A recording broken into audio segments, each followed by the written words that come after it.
I have a special guest with me today. Mr. Lucky wanted to be with his mama during this chapter, so I'll try to read around him. This is chapter 13, Nicholas Flamel. We're finally going to figure out who he is. Dumbledore had convinced Harry not to go looking for the Mirror of Erised again. For the rest of the Christmas holidays, the invisibility cloak stayed folded at the bottom of his trunk. Harry wished he could forget what he'd seen in the mirror as easily, but he couldn't. He started having nightmares. Over and over again, he dreamed about his parents disappearing in a flash of green light, while a high voice cackled with laughter. You see, Dumbledore was right. That mirror could drive you mad, said Ron, when Harry told him about those dreams. Hermione, who came back the day before term started, took a different view of things. She was torn between horror at the idea of Harry being out of bed, roaming the school 3 nights in a row if Filch had caught you, and disappointment that he hadn't at least found out who Nicholas Flamel was. They had almost given up hope of ever finding Flamel in a library book, even though Harry was still sure he read that name somewhere. Once term had started, they were back to skimming through books for 10 minutes during these breaks. Harry had even less time than the other two because Quidditch practice had started again. Wood was working the team harder than ever. Even the endless rain that had replaced the snow couldn't dampen his spirits. The Weasleys complained that Wood was becoming a fanatic, but Harry was on Wood's side. If they won the next match against Hufflepuff, they would overtake Slytherin in the House Championship for the first time in 7 years. Quite apart from wanting to win, Harry found that he had fewer nightmares when he was tired out after training. Then, during one particularly wet and muddy practice session, Wood gave the team a bit of bad news. He'd just gotten very angry with the Weasleys, who kept dive-bombing each other, pretending to fall off their brooms. "Will you stop messing around?" he yelled. "That's exactly the sort of thing that'll lose us the match. Snape's refereeing this time, and he'll be looking for any excuse to knock points off Gryffindor." George Weasley really did fall off the broom at these words. "Snape's refereeing?" He spluttered through a mouthful of mud. "When's he ever refereed a Quidditch match? He's not going to be fair if we might overtake Slytherin." The rest of the team landed next to George to complain too. "It's not my fault," said Wood. "We just got to make sure we play a clean game so Snape hasn't got an excuse to pick on us." Which was all very well, thought Harry, but he had another reason for not wanting Snape near him while he was playing Quidditch. The rest of the team hung back to talk to one another as usual at the end of practice. But Harry headed straight back to the Gryffindor common room, where he found Ron and Hermione playing chess. Chess was the only thing Hermione ever lost at, something Ron and Harry thought was very good for her. "Don't talk to me for a moment," said Ron when Harry sat down next to him.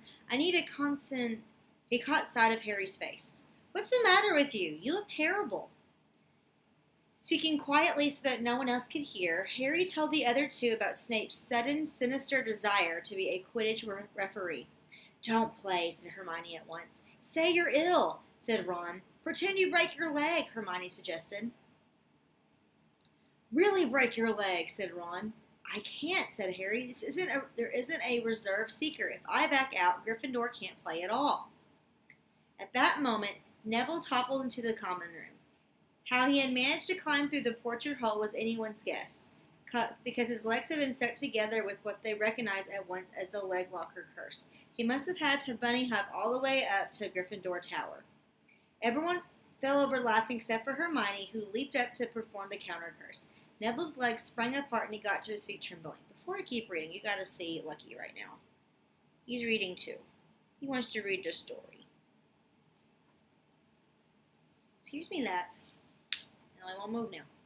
"What happened?" Hermione asked him, leading him over to sit with Harry and Ron. "Malfoy," said Neville shakily. "I met him outside the library. He said he'd been looking for someone to practice that on." "Go to Professor McGonagall," Hermione urged Neville. "Report him." Neville shook his head. "I don't want more trouble," he mumbled. "You've got to stand up to him, Neville," said Ron. "He's used to walking all over people, but there's no reason to lie down in front of him and make it easier." "There's no need to tell me I'm not brave enough to be in Gryffindor. Malfoy's already done that," Neville choked out. Harry felt in the pocket of his robes and pulled out a chocolate frog, the very last one from the box Hermione had given him for Christmas. He gave it to Neville, who looked as though he might cry. You're worth 12 of Malfoy, Harry said. The Sorting Hat chose you for Gryffindor, didn't it? And where's Malfoy and stinkin' Slytherin? Neville's lips twitched in a weak smile as he unwrapped the frog.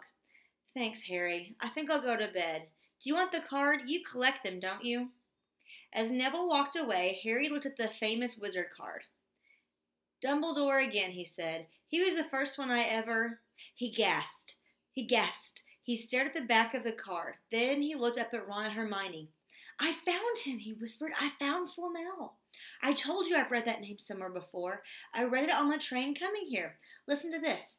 Dumbledore is particularly famous for his defeat of the Dark Wizard Grindelwald in 1945, for the discovery of the 12 uses of dragon's blood, and his work on alchemy with his partner Nicholas Flamel. Hermione jumped to her feet. She hadn't looked so excited since they'd gotten back the marks for their first piece of homework. Stay there, she said, and she sprinted up the stairs to the girls' dormitories.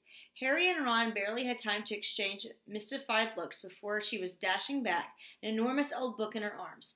I never thought to look in here, she whispered excitedly. I got this out of the library books weeks ago for a bit of light reading. Light, said Ron, but Hermione told him to be quiet until she'd looked something up and started flicking frantically through the pages, muttering to herself. At last she found what she was looking for. I knew it. Are we allowed to speak yet? Said Ron grumpily. Hermione ignored him. Nicholas Flamel, she whispered dramatically, is the only known maker of the Sorcerer's Stone. This didn't have quite the effect she expected. The what? Said Harry and Ron. Oh, honestly, don't you two read? Look, read that there. She pushed the book toward them, and Harry and Ron read, The ancient study of alchemy is concerned with making the Sorcerer's Stone, a legendary substance with astonishing powers. The stone will transform any metal into pure gold. It also produces the elixir of life, which will make the drinker immortal.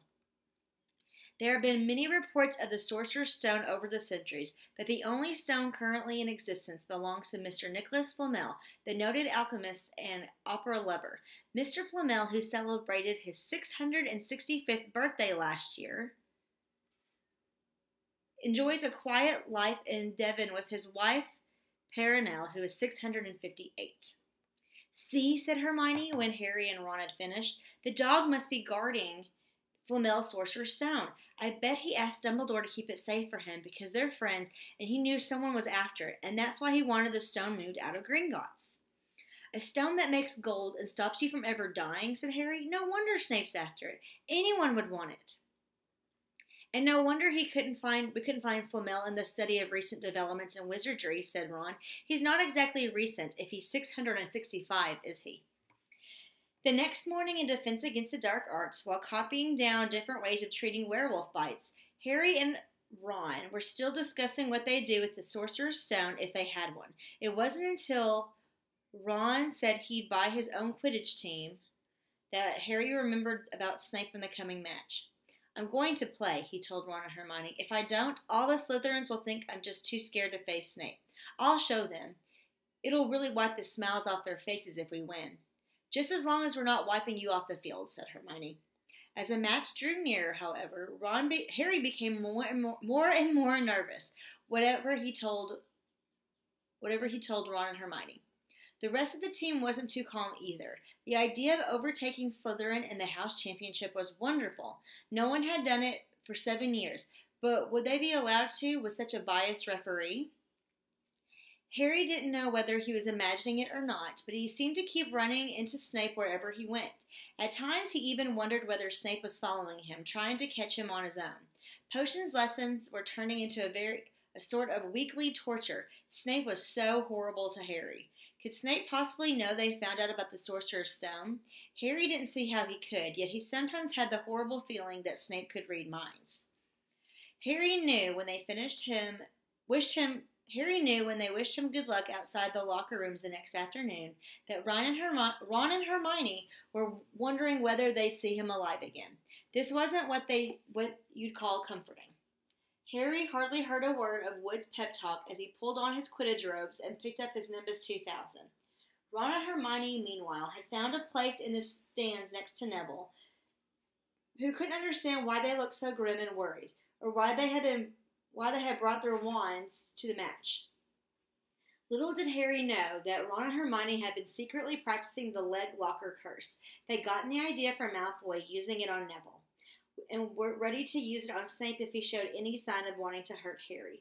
Now, don't forget, it's locomotor mortis, Hermione muttered as Ron slipped his wand up his sleeve. I know, Ron snapped. Don't nag. Back in the locker room, Wood had taken Harry aside. Don't want to pressure you, Potter, but if we ever need an early capture of the snitch, it's now. Finish the game before Snape can favor Hufflepuff too much. The whole school's out there, said Fred Weasley, peering out the door. Even, blimey, Dumbledore's come to watch. Harry's heart did a somersault. Dumbledore, he said, dashing to the door to make sure. Fred was right. There was no mistaking that silver beard. Harry could have laughed out loud with relief. He was safe. There was simply no way that Snape would dare to try to hurt him if Dumbledore was watching. Perhaps that was why Snape was looking so angry as the teams marched into the field, something that Ron noticed too. I've never seen Snape look so mean, he told Hermione. Look, they're off. Ouch. Someone had poked Ron in the back of the head. It was Malfoy. Oh, sorry, Weasley, didn't see you there. Malfoy grinned broadly at Crabbe and Goyle. Wonder how long Potter's going to stay on his broom this time. Anyone want to bet? What about you, Weasley? Ron didn't answer. Snape had just awarded Hufflepuff a penalty because George Weasley had hit a bludger at him. Hermione, who had all her fingers crossed in her lap, was squinting fixedly at Harry, who was circling the game like a hawk, looking for the snitch. You know how I think they choose people for the Gryffindor team, said Malfoy loudly a few minutes later, as Snape awarded Hufflepuff another penalty for no reason at all. It's people they feel sorry for. See, there's Potter, who's got no parents, and then there's the Weasleys, who's got no money. You should be on the team, Longbottom. You've got no brains. Neville went bright red, but turned in his seat to face Malfoy. I'm worth 12 of you, Malfoy, he stammered. Malfoy, Crabbe, and Goyle howled with laughter, but Ron, still not daring to take his eyes from the game, said, You tell him, Neville. Longbottom, if brains were gold, you'd be poorer than Weasley, and that's saying something. Ron's nerves were already stretched to the breaking point with anxiety about Harry. I'm warning you, Malfoy. One more word. Ron, said Hermione suddenly. Harry! What? Where? Harry had suddenly gone into a spectacular dive which drew gasps and cheers from the crowd. Hermione stood up, her crossed fingers in her mouth, as Harry streaked toward the ground like a bullet. You're in luck, Weasley. Potter's obviously spotted some money on the ground, said Malfoy. Ron snapped. Before Malfoy knew what was happening, Ron was on top of him, wrestling him to the ground.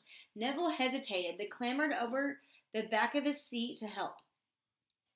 Come on, Harry, Hermione screamed, leaping onto her seat to watch as Harry sped straight to Snape, who didn't even notice Malfoy and Ron rolling around under her seat, or the scuffles and yelps coming from the whirl of fists that was Neville, Crabbe, and Goyle.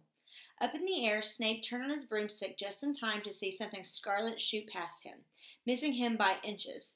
The next second, Harry had pulled out of the dive, his arm raised in triumph, the snitch clasped in his hand. The stands erupted. It had to be a record. No one could ever remember the snitch being caught so quickly. Ron, where are you? The game's over. Harry's won. We've won. Gryffindor's in the lead, shrieked Hermione, dancing up and down on her seat and hugging Parvati Patel in the row in front. Harry jumped off his broom a foot from the ground. He couldn't believe it. He'd done it. The game was over. It had barely lasted 5 minutes. As Gryffindors came spilling onto the field, he saw Snape land nearby, white-faced and tight-lipped. Then Harry felt a hand on his shoulder and looked up into Dumbledore's smiling face. Well done, said Dumbledore quietly, so that only Harry could hear. Nice to see you haven't been brooding about that mirror. Been keeping busy. Excellent. Snape spat bitterly on the ground. Harry left the locker room alone some time later to take his Nimbus 2000 back to the broom shed. He couldn't ever remember feeling happier. He'd really done something to be proud of now. No one could say he was just a famous name anymore. The evening air had never smelled so sweet. He walked over the damp grass, reliving the last hour in his head, which was a happy blur. Gryffindors running to lift him onto their shoulders, Ron and Hermione in the distance jumping up and down, Ron cheering through a heavy nosebleed. Harry had reached the shed. He leaned against the wooden door and looked up at Hogwarts with its windows glowing red in the setting sun. Gryffindor in the lead. He'd done it. He'd shown Snape. And speaking of Snape, a hooded figure came swiftly down the front steps of the castle. Clearly not wanting to be seen, it walked as fast as possible toward the Forbidden Forest. Harry's victory faded from his mind as he watched. He recognized the figure's prowling walk. Snape, sneaking into the forest while everyone else was at dinner. What was going on? Harry jumped back on his Nimbus 2000 and took off. Gliding silently over the castle, he saw Snape enter the forest at a run. He followed. The trees were so thick he couldn't see where Snape had gone. He flew in circles, lower and lower, brushing the top of branches of trees until he heard voices. He glided toward them and landed noiselessly into a towering beech tree. He climbed carefully along one of the branches, holding tight to his broomstick, trying to see through the leaves. Below, in a shadowy clearing, stood Snape, but he wasn't alone. Quirrell was there too.